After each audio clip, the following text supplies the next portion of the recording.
Hey campers, George here, back in the man cave. Got me 2 knives. Yep. Jim Dandy. Ha! Let's check them out.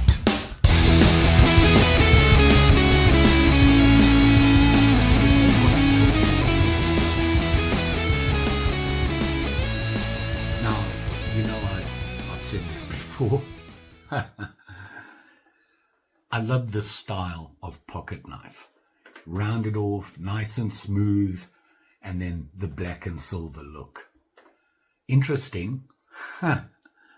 Look at the prices. Okay. $15, $10. Well, here's why. This guy, for $10, okay, if you look at the tag stamp, it says Cut Master, Utica, New York, USA. Very nice. Got a nice clip on it. I got to say, these knives are in very good condition. 3 tools. Clip, I want to say spade, and an awl, punch, whatever you want to call it. And of course, right there, Jim Dandy. Very nice.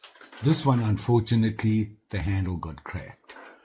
I think all I'm going to do there is get some clear super glue or something like that and put it in there, smooth it out, and hopefully it'll hold together and it won't be as obvious. We'll see. We can try. But it's in great condition. The blades, perfect, right? Well made. It's a Cut Master. The only other thing here is you can see right there, chip. So I'm probably going to fill that in as well, and we'll clean them up. You can see how nasty they are in there. Cost me $10. This guy, yep, $15. Huh. And I thought, why the difference? Well, here you go. See that? The tag stamp, Utica, Cutlery Co., Utica, New York. Well, same company. Utica became Cut Master. Pretty interesting, and if you know the history of Cut Master and Utica, you can see why. Obviously, Utica, way older, okay, came before this guy. And I'm going to show you them together, and you can see the subtle differences. Look at that. Now, the first thing you're going to see is the blades, okay? The Utica, this blade, look how thick it is, okay? It's way thicker, deeper. The punch, about the same. The blades, almost the same. The main real difference is long pull, nail nick, right? Very cool. I've had this guy for a while. I believe it was a mail call, and then I found this guy, I believe, at a gun show. Can't remember, but now I have 2, and the very cool thing is, Cut Master, Utica. What are the chances, right? I did have one before that, but it was so beat up, I believe that there was one blade on it and it was damaged. I have it in my just-in-case box. But so far, we're doing good. The question is, who is Jim Dandy, right? I thought he was a singer. Yeah, he was, but that's not the same guy. The company that made the Jim Dandy line actually started around 1915. Way back was William Castillo, and he had 2 partners, Harmon and Kluberdance, something like that. Can't remember offhand. But they started a company that eventually made the Jim Dandy. Get this? Horse collars. Yeah, horse collars. Back before farmers became mechanized. And they were around for a long time, and they made a line called the Jim Dandy line. It was promoted as duck collars. and it was a whole new innovation, became really popular. They did really well. Unfortunately, as the world improved and got more mechanized and things like that, farmers no longer needed horses to plow the fields, to do the heavy work and that sort of thing, and it got replaced by machinery. So eventually that did them in. But I thought it was interesting because I thought Jim Dandy was something totally different. But I thought that was interesting. I eventually landed up in St. Paul, Minnesota, where that's where they finished their days off, which is, it's kind of sad, but I thought it was very cool. You don't find a lot of these around. If you do, they're pretty beat up, but they were well known. People carried a lot of Jim Dandy knives. Like I said, the Jim Dandy knife was made by Cutmaster. Well, initially, back in the day, 1915-ish onwards, it was when Utica started, the Utica Cutlery Company, which was started by a couple of guys in Utica, businessmen, that felt that in Utica they could improve people's lives by starting a company that people can work out, make money and everything, and they started the Utica Knife Company. And then later on, things changed and they moved the building and things like that, all sorts of things going on, and eventually became Cutmaster. Still around, but you can see they made some very nice knives. I got things growing in the wells, the blades need to be cleaned up. So, don't really want to dip them. And I thought about using the ultrasonic, but I think I'm just going to do it by hand. Not that many around anymore. So, going to head over to the bench there. Let's get the elbow grease going and clean these guys up. 'Tis the season. Been going through my fishing stuff. So, Mary's treat on the table. Here we have the two ne'er-do-wells. So what we're going to do, we'll take the stickers off. I'm just going to clean them up. And this guy that has all the issues with the handle, I'm going to clean him up, just wipe it off, get all the icky stuff off, and let's get them glued so they can set. And while that happens, we'll take care of this guy. So I'm just going to use some isopropyl alcohol. It's a good way to just clean off the knife before you start doing things like putting glue or paint on. It really cleans them up nicely, dries quickly, makes life a lot easier. So this guy is the Cutmaster, and here we're looking at it now. It's in pretty good condition. Hopefully it won't take too much. Got to clean that out, nasty in there. Fix that and try and fill that gap in as well. So I'm going to do that now. We'll just clean it up with the alcohol.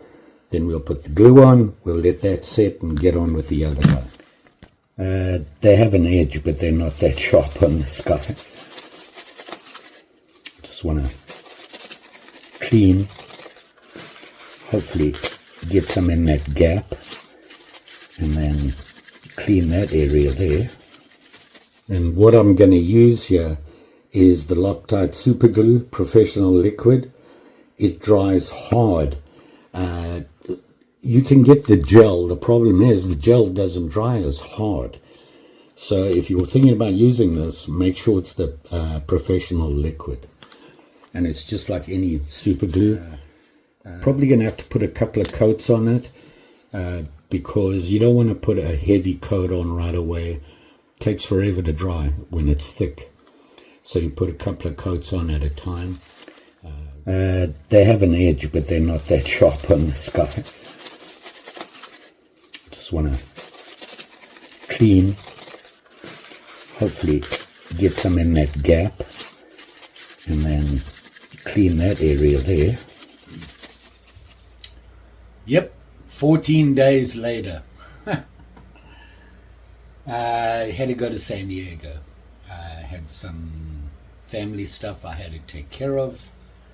I am back for a while. Got a lot going on.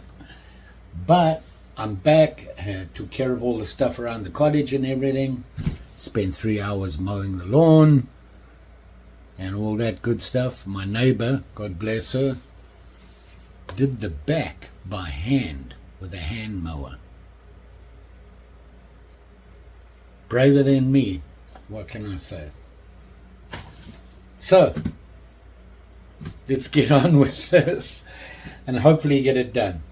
So here's the one that we need to fix the handle and fill those gaps. You can see there, you've got that, that there, and then of course that there. What's going on? First thing I'm going to do is just put a little bit on this, on the brake, and then make sure it goes together. Like I said, you just want to put a little bit at a time. It dries very quickly if you don't put a lot on, and then add. And the same thing I'm going to do here. I'm just going to put it on that edge there. Slowly fill it up.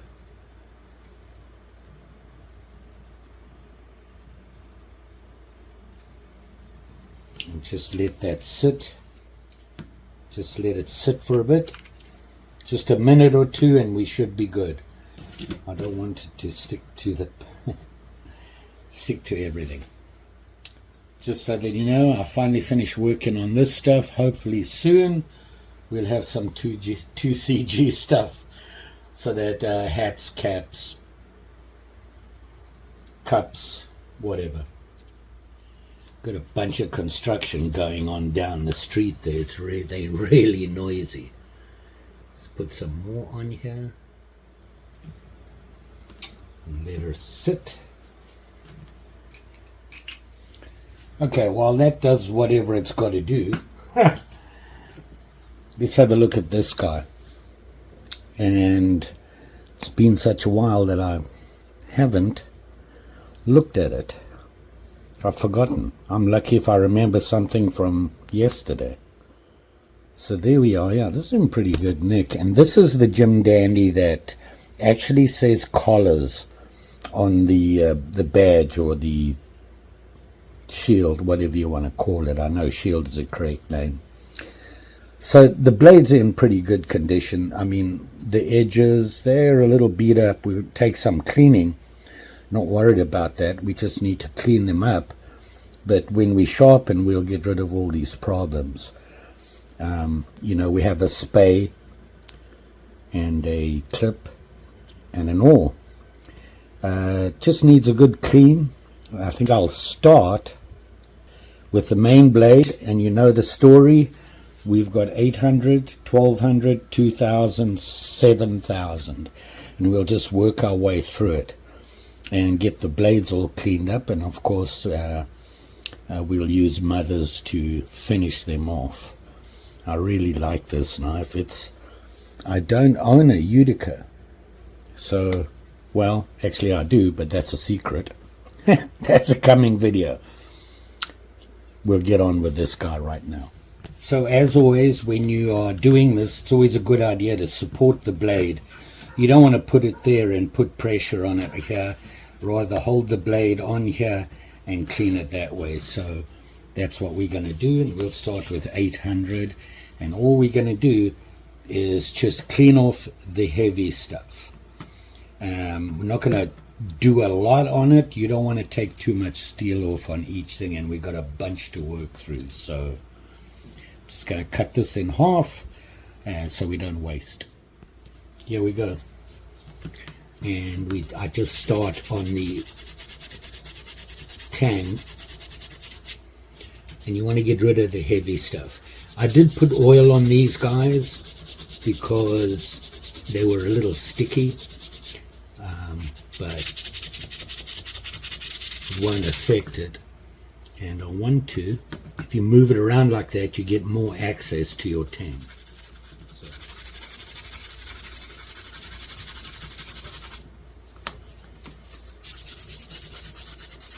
You want to get into as deep as you can. You can see I'm going in all different directions, but when I finish up, I want to go one way only.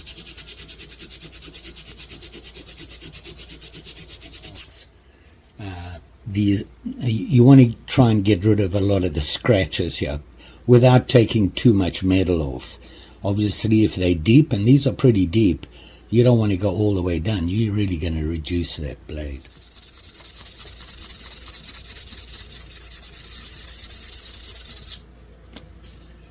So there you see it there, and that's the other side. So we're going to do rinse and repeat.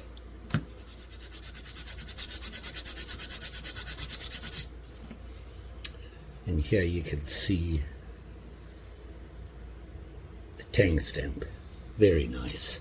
Very excited about that. So the good thing about the foam is that when you do that, it gets most of the areas off. You can get this foam online, Amazon, places like that, with a search of a simple foam-backed sandpaper. And there are a lot of choices out there. And of course the different grits. When you have a point there and you do this, it's going to catch. So if you dig your point in and give it a rub. Looking cleaner now. It does have pitting in that, and you can work as much as you want. Like I said, though, you don't want to take a lot of steel off. And you know what? It's an old knife. It'll have pitting and things like that, so keep that in mind. The nail nick. There's a couple of ways to do the nail nick. I have some wet dry sandpaper here, and I'll just take a piece, fold it, and then you can get into the nail nick here and clean it out. Is it a big deal? No, I just like to do as much as I can. It just well, it makes me feel better. Plus, it does make the overall finish look better.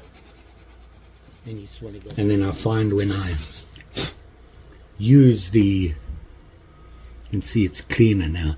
A lot of build up in there, but you know, it's a nice touch. The little things that count. Okay, there you go. I'm going to do the rest of the blades now, same way. I'm not going to bore you with that. And then we'll get into the well, the handles, the bolsters, your springs and liners. So we'll do that. This is the spay blade. Do that now. Show you the end result. And here we have the spay blade. Just remember that this is 800. So as we go, you're going to get a more spread shine to it as you go to a finer grit. Now, the punch awl, whatever you want to call it.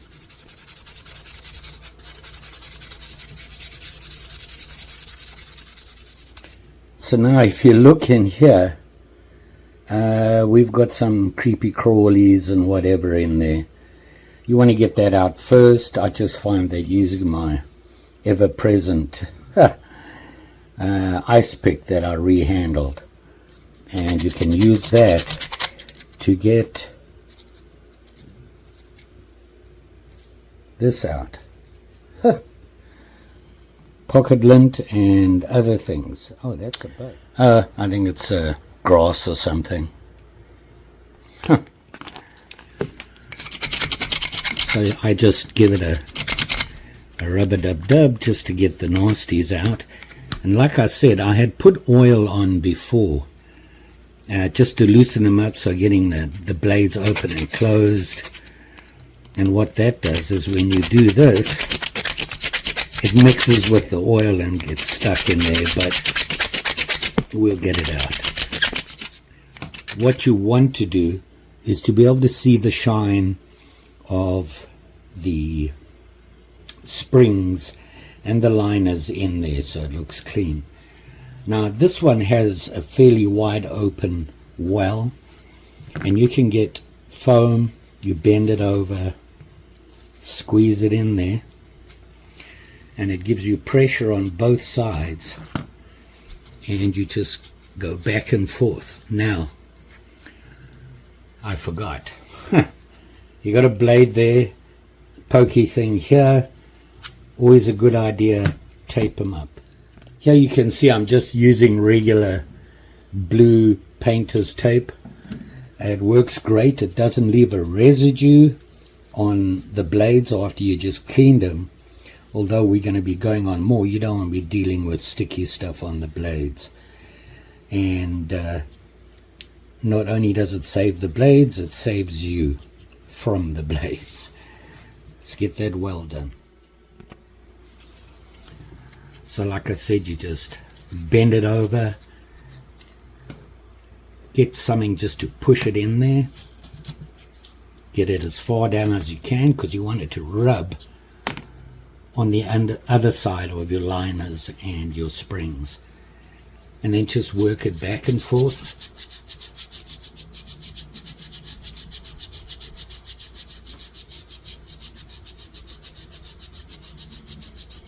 Now you can see why you want to cover your blades. Look at my hands going. If you slip, you're going to go across the blade.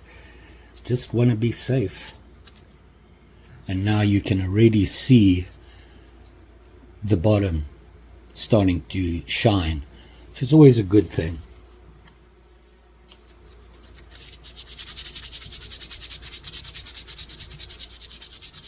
You can see the brass really cleans up quickly. It's softer, so you can clean it up pretty quickly. Now when you do the tops here, you want to be careful of your handles. It's very soft. You don't want to be, filing them down. So be a little bit aware of that. I will do this and just do it on the edges.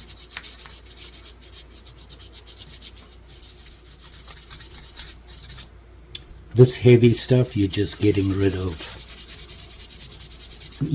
This is 800, so I've even started with 500, 320, 180.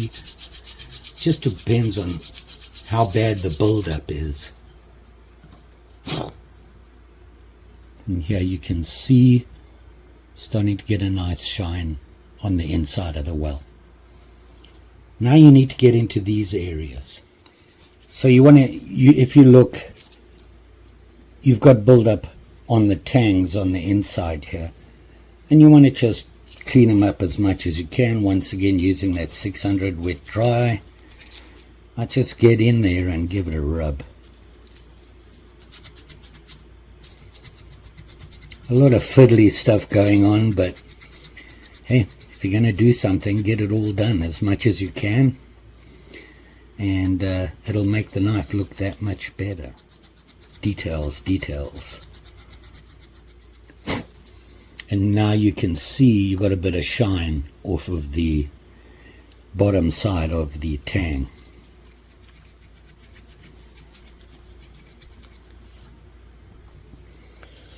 So here you can see the well, nice and shiny. You want to do these edges here very lightly. You don't want to be rubbing on your handle. And these brass liners don't take a lot. And you can see how quickly they shine up. And I just did the back before I pressed record. But I fold over like this and just keep it on the metal. Stay away from those handles. And there we are there. Now I'm going to take the covering off here, close the blades in. We'll work the ends here and the bolsters and the handles. And the boss is apparently relaxing. Break time apparently for her. Oh, that's right. Her job is one big break. Huh. What it is to be a boss, right? Just taking the tape off here. It's got some nice snap on it. Now the bolsters you need to clean all along the outside. Yeah, we didn't get there because the knives were open, but you just a quick rub on the ends. And you can see it doesn't take much.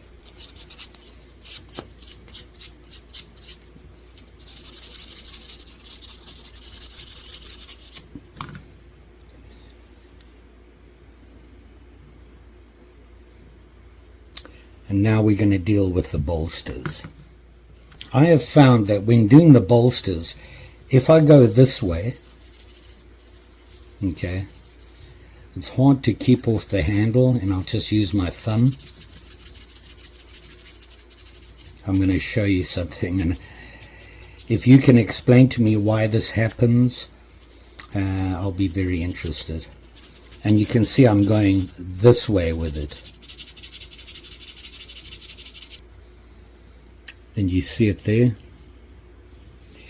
On this side, I'm going to go that way with it.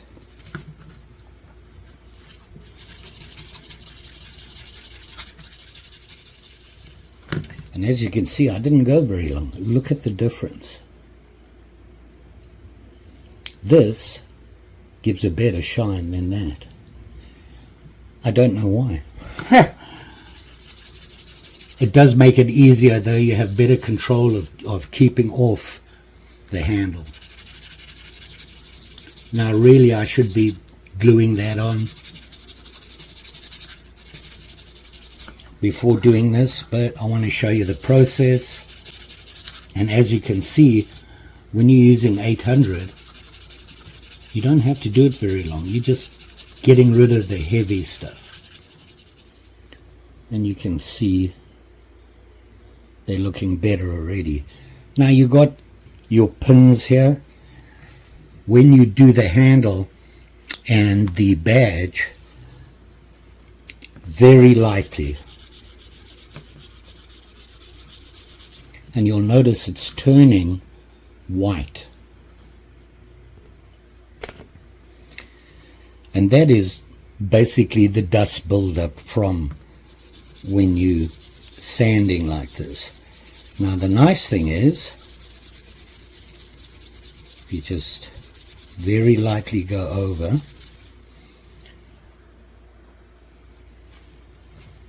and look what happens when I do it. Look how obvious that scratch is. That's how you can find those little hidden nicks and everything on the handle to get it really smooth. But I wanted to show you the process. I'll clean up afterwards because you're going to see how I fill the other one, and I'll just do the same thing on this. And now it's starting to shine up. Look at that.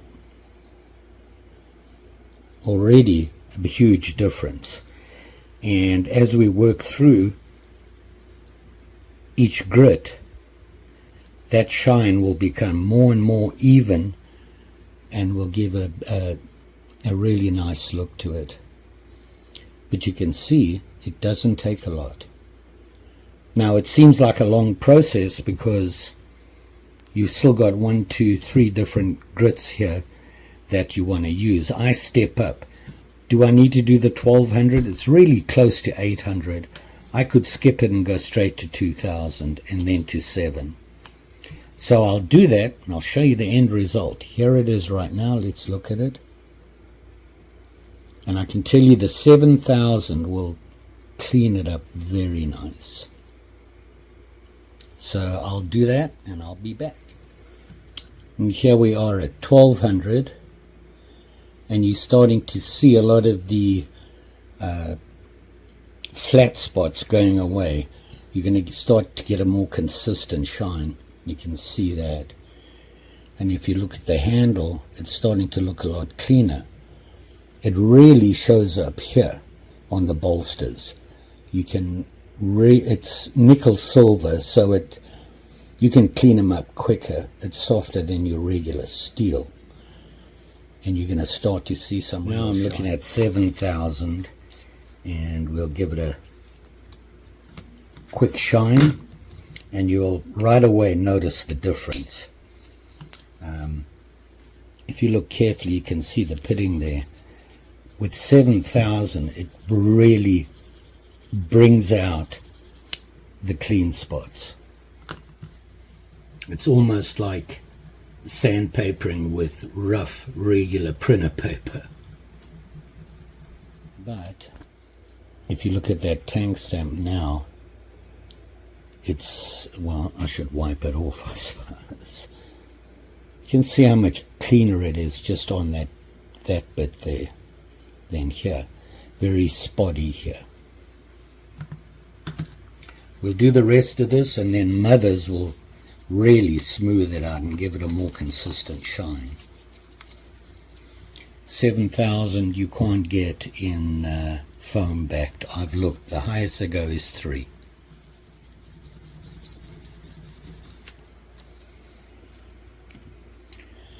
And now when you look at it, you've got some really shiny spots on it, and the Mothers will take care of spreading it a little bit better.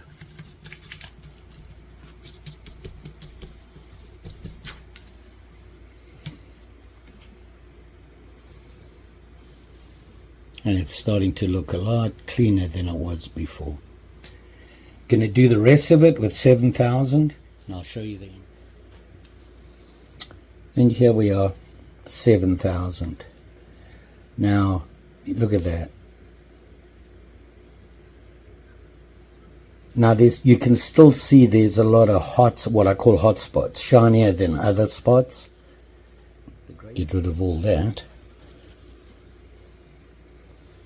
So you can see how the handle is shining a lot better, and the obvious dings and everything on it, they are still there, but they're not as obvious. Very nice. So all we left here is Mothers and Sharpening. Joy. We have to fill that crack in. So I'll be putting super glue on there right now. So here is the one where we put the glue on. So now we got to smooth that all out. Now you got to be careful because you don't want to mess everything up. So you got to be consistent the whole handle so that it doesn't look odd there on both sides. You take off that top spot, most of it where you're working on here. Keep at it. Now I'm using 320 here, which is pretty heavy, and you can see how it's scratching up that handle. But we want to get most of this off with the 320, so concentrate in that area.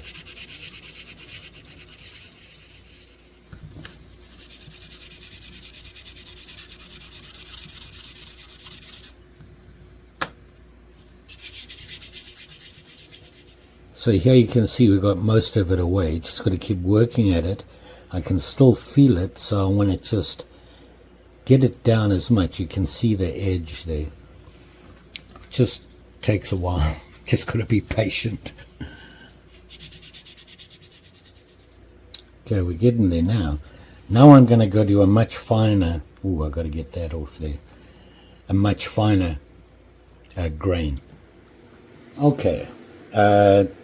Here we are here. This is where the handle was broken. You can see the mark there, but it is closed. There's no gap anymore.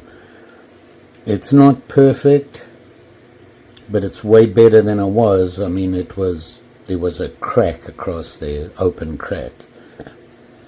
Here, you can see I filled in the gap there, that piece that was broken off, and sanded it down. Started off with 320, then went to 800, 2500, and just finished up there with 7000 over the whole thing. It's not perfect, but it's way better than it looked before, and of course this was really obvious, that break. So this one is now ready for a finish up with Mothers and Sharpening. The other one, this one here, if you remember, had a crack. Can you see it there? Filled that in, cleaned it up, and it had a little chip out on the edge somewhere, and I've lost that. Apparently that worked well. And everything. This is the cut master, and here you can see the tank stamp, and it says cut master. So this is the young un. This guy that we did all the repairs and everything on was the Utica, which is the older one, and you can tell because it says collars on it. It says Jim Dandy collars opened. Now we got to do this guy, and here you can see it's not perfect, but at least it's not a big gap anymore. It's not as obvious, and of course cleaned up the chip here right on the edge that was all broken out, so we filled that in. This guy needs to be cleaned up just like we did the other guy. I'm just going to go show you what it looks like right now. You can see, and we're going to go through the blades and everything. We've got to clean the well and all that good stuff just like we did on the other one. I'll do that. And here you can see we cleaned out the nail nick, so it's not as obvious. We'll work on it some more when we do the mothers. That also helps. So have an attitude.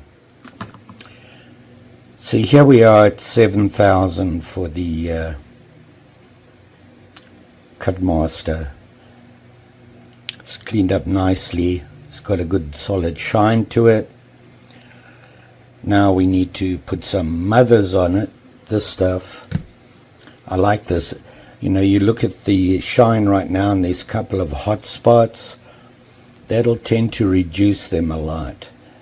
And you can see here the Jim Dandy badge. Your well. Very nice. I like these knives. I definitely like this style. I like the black and silver, black and brass, that sort of thing. I think it's a really cool look, especially for older knives. So we'll start with the cut master. I'm just going to go through all the blades and everything with mothers. It's basically just a polishing compound. Mag and aluminum is what I use. Now you got to remember that when you use any polishing compound, if you're going to be using your knife for food prep, make sure that once you're done polishing, you wash it off. Just some light, warm, soapy water, and get rid of that polished residue, because it's nasty stuff. And here you can see I'm just spreading it on there, not pressing hard. If you go fast, you'll actually feel the blade heat up with mothers.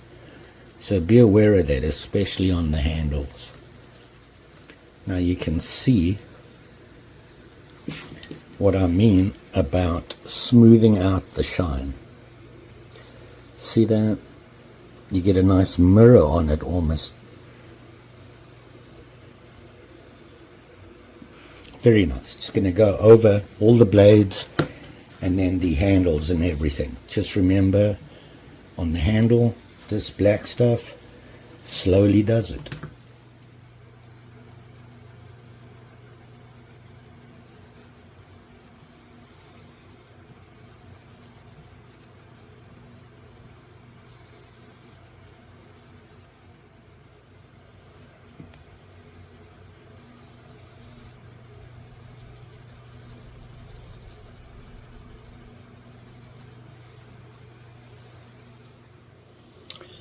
And here it is here, and you can see how mothers smooths out the shine. You don't get as many hot spots. Just gives it a very nice look, and like I said, it doesn't take much, and you have a nice clean looking cutter. Like I said, food prep, wash it off. Here we are with the Utica. And we're about to hit this with mothers and then sharpen both of them. And here is the old guy. You can see the Jim Dandy collars. Shines up nicely.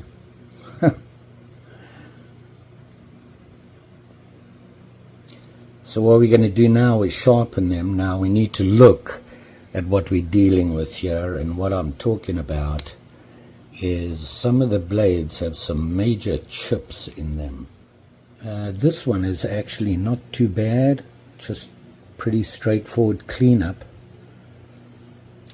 Just getting a nice edge on them, on those two.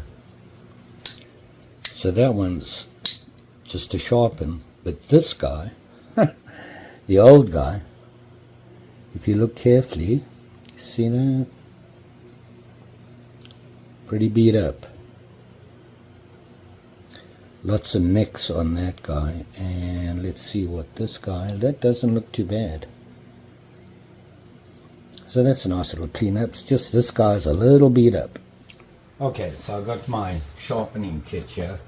I'm going to use my Zala portable. Find this is great for folding knives. Pretty quick setup.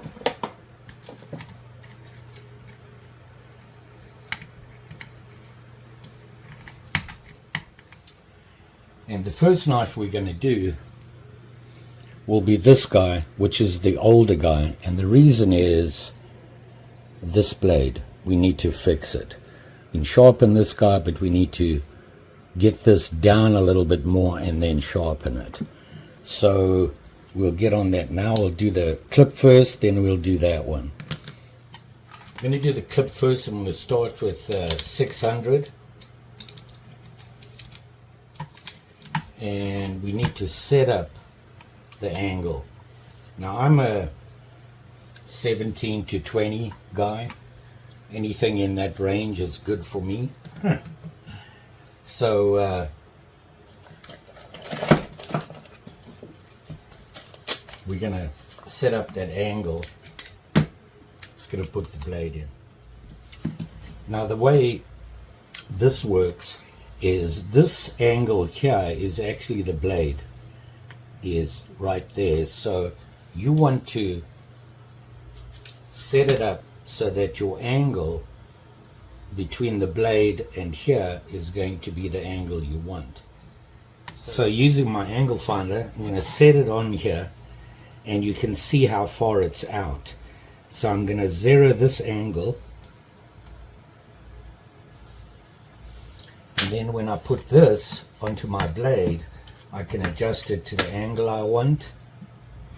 Just sit it on here, lift it,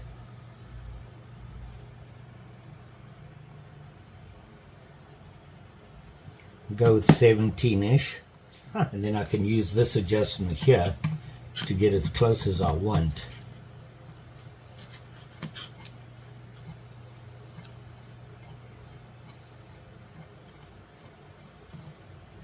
Here you can see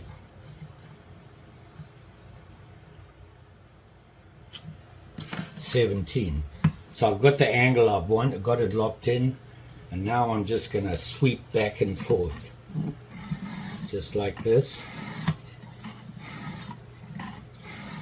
And what I'm going to look for is the curl on this side, because the metal's going to curl over. And when I feel it all the way along, I can flip it around and do the same thing again. Now some people just do this.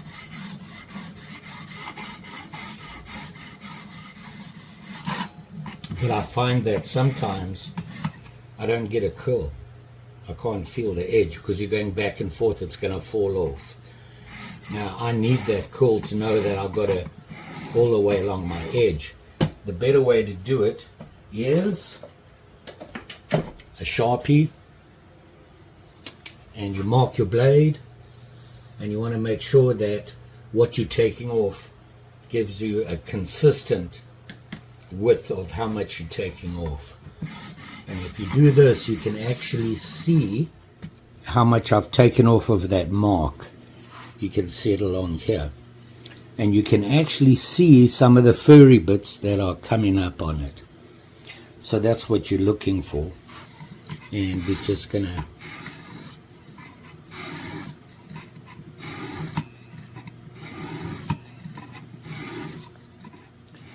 so you can actually see the pieces of metal that are building up on the edge. It's just magnetized to the blade.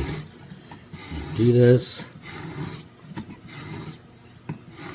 Be careful about going over on the tip there because you'll round it off. You want to lift before the whole thing does that. You hear it?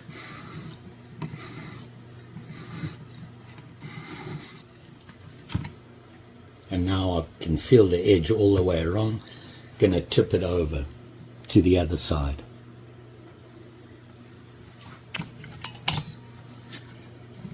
Just like that. And we start again. Of course, you want to make sure you're getting a nice clean edge there.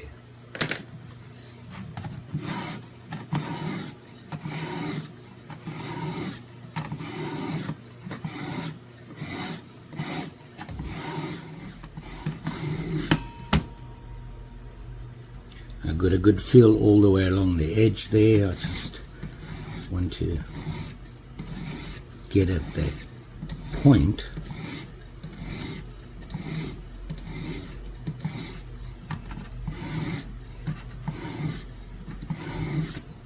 Okay, and I can feel it all the way along the edge. Now I can change my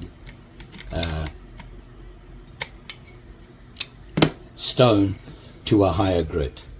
So now I've gone to 1,000. You can see it there. And we're going to repeat the process. Once again, you want to get that build up. You're just making it a lot cleaner. And I can feel it all.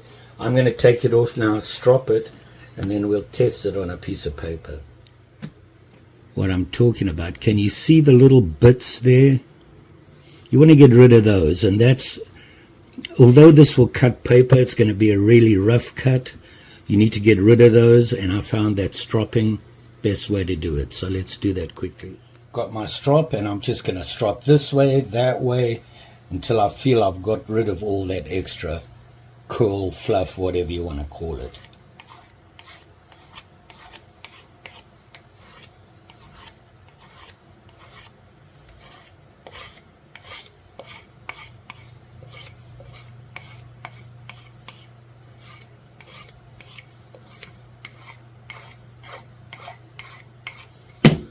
Let's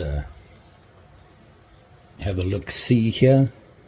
We don't have any fluff anymore. So let's test it. So I have my test piece of paper. It's actually my information I was looking up on Jim Dandy. Let's see how well it does.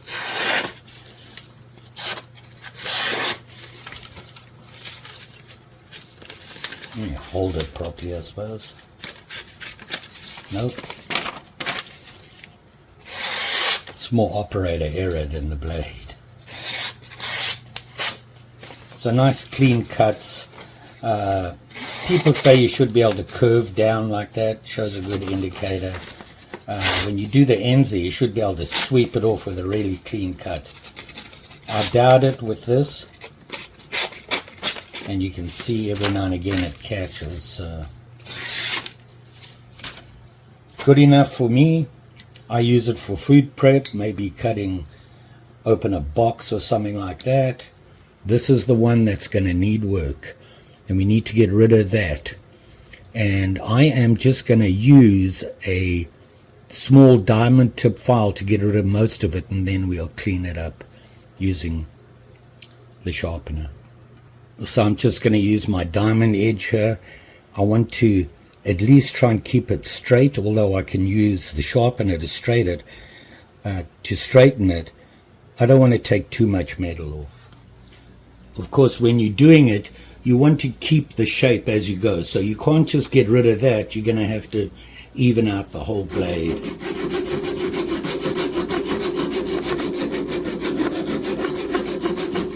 You're basically taking the whole cutting edge off. You can be starting again from zero when you sharpen it, but it's a small blade, it doesn't take that much. You can see it there. Now it's not as obvious as it was before. We've just reduced the whole blade, and that's okay. We can get rid of that with the sharpener, because I'm going to be starting with about 360 grit on the stone. I'm going to start with 400, and you can see I have it on there. And all I'm going to do is I want to get my initial angle. It doesn't have to be, it's not going to be a really good cutting edge on it because it's 400. That's pretty rough, but it'll get through to where I want to be to get rid of that little divot and everything and keep the shape. And then we can fine tune it with 600 and 1000 or however high you want to go. What I want to do now is you just want to get rid of that divot, so you can clean up the blade, the whole blade, and get that initial angle you're looking for. I want to have a look if that divot's going away. It's almost gone, but I want to work it a little bit more in the front here.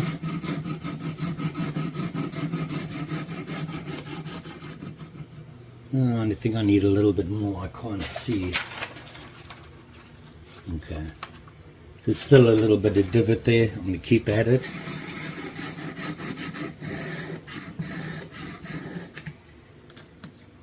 Can you see it there? Right there. But if you look at the clean edge, it's less than the clean edge. Let's see if we flip it over and do the same thing if we get rid of it, and then we can start fine tuning. And the divot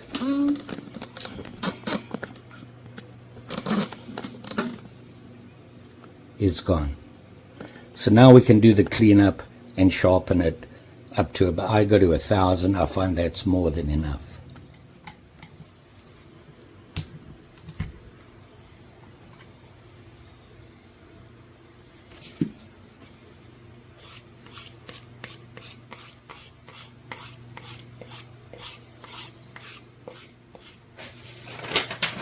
New piece of paper, doesn't catch nothing, so we definitely got rid of the little nick. I'll sharpen the other one just the same way, and then we're good to go.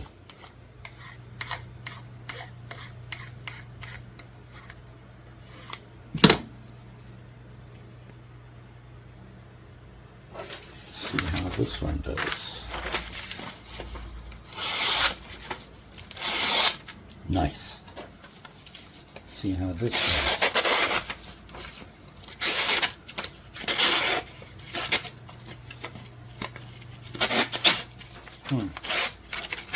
Operator error again.